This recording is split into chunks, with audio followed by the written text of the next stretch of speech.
sermón para toda la vida. Permítanos ampliar un poco más el asunto del perdón. Lógicamente que Dios perdona, pero debemos de confesar nuestros pecados. Él es fiel y justo para perdonar nuestros pecados y limpiarnos de toda maldad. El Sermón del Monte nos dice que si no perdonamos a los hombres, tampoco vuestro Padre perdonará vuestras transgresiones o vuestras ofensas. Es decir, que debemos de estar en paz con Dios, debemos de estar en paz con todos los hombres.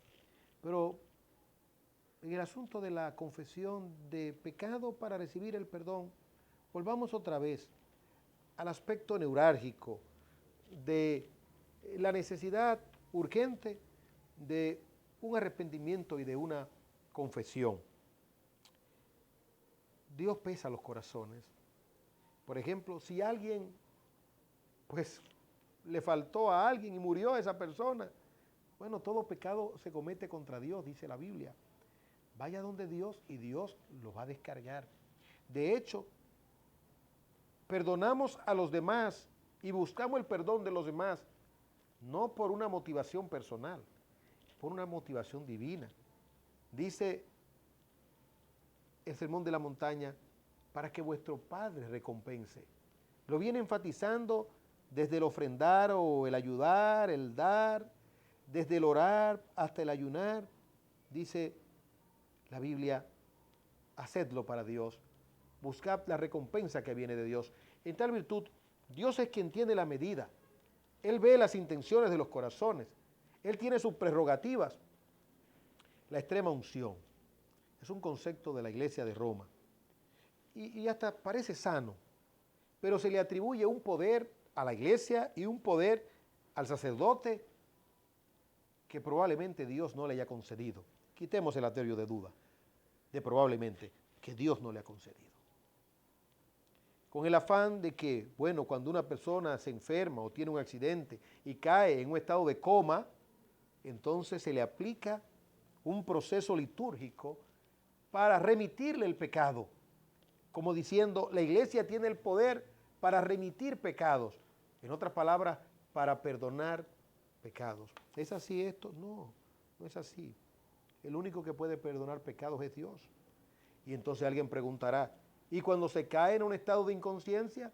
Bueno, es un estado desconocido para el hombre, pero no desconocido para Dios. Dios va a pesar los pensamientos y las intenciones. Usted no sabe lo que Dios está haciendo y cómo está tratando con esa persona en ese estado.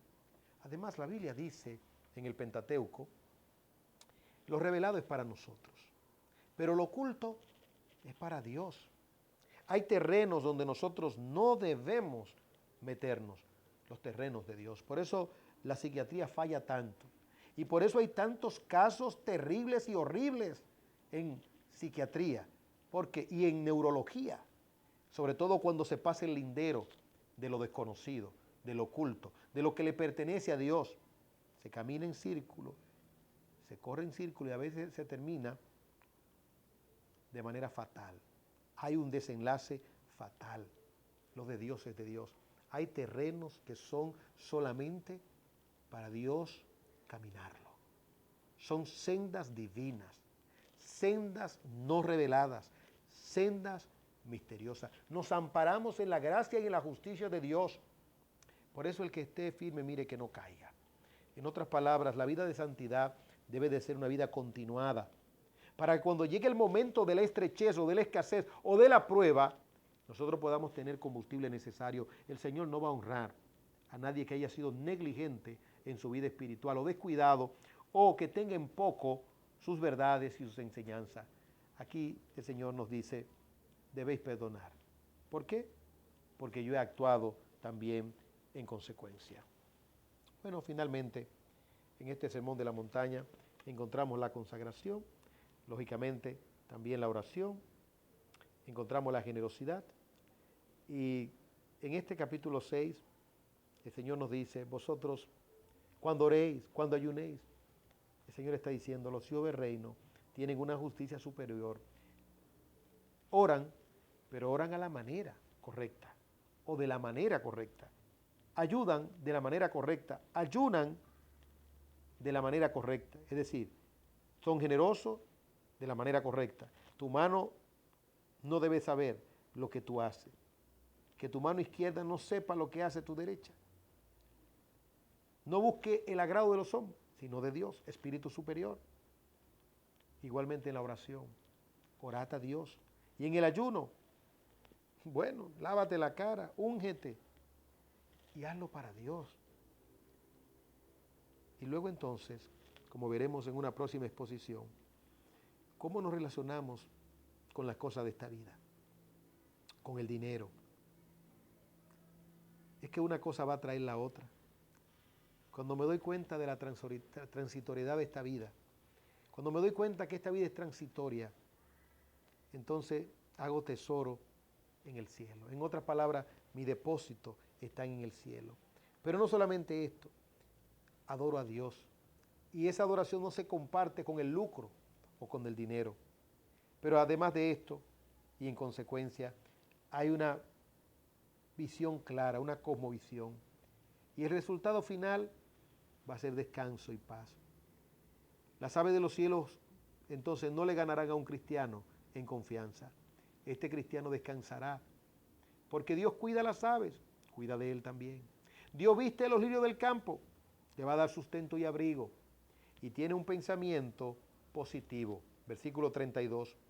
Porque los gentiles, del capítulo 6, buscan ansiosamente todas estas cosas, que vuestro Padre Celestial sabe que necesitáis de todas estas cosas. Y él concluye, busca primero su reino, el reino de Dios y su justicia, y todas las demás cosas os serán añadidas. Ahí está, porque Dios es bueno. Y eso es lo que enseña el Sermón del Monte, que Dios es bueno. Y debo concluir de la manera siguiente. La bondad de Dios se muestra en este Sermón del Monte, mire, por algo que la religión musulmán no usa, es la familiaridad con Dios.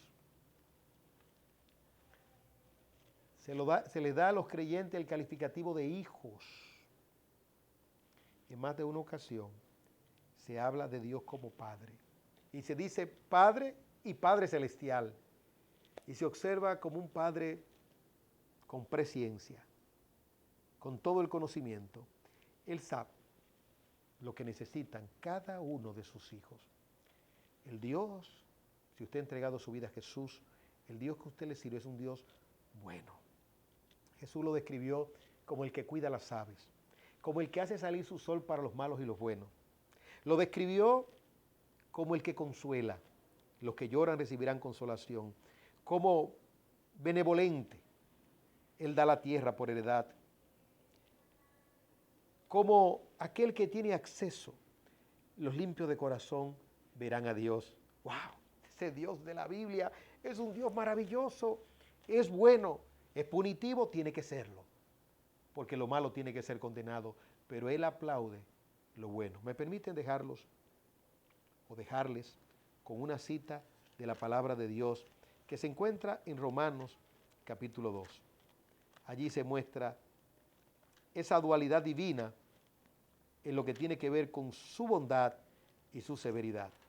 Capítulo 2 de Romanos, la palabra de Dios reza de la manera siguiente. Y piensas esto, oh hombre, tú que condenas a los que practican tales cosas y haces lo mismo, que escaparás al juicio de Dios. O tienes en poco las riquezas de su bondad, tolerancia y paciencia, ignorando que la bondad de Dios te guía al arrepentimiento. Pero no se queda ahí la Biblia. Dice, mas por causa de tu terquedad y de tu corazón no arrepentido, estás acumulando ira para ti en el día de la ira y de la revelación del justo juicio de Dios, el cual pagará a cada uno conforme a sus obras. A los que por la perseverancia en hacer bien buscan gloria, honor e inmortalidad, vida eterna. Pero a los que son ambiciosos y no obedecen a la verdad, sino que obedecen a la injusticia, ira e indignación. Habrá tribulación y angustia para toda alma humana que hace lo malo, al judío primeramente y también al griego. Observad finalmente la bondad de Dios, pero gloria y honor y paz para todo el que hace lo bueno, al judío primeramente y también al griego, porque en Dios no hay acepción de personas.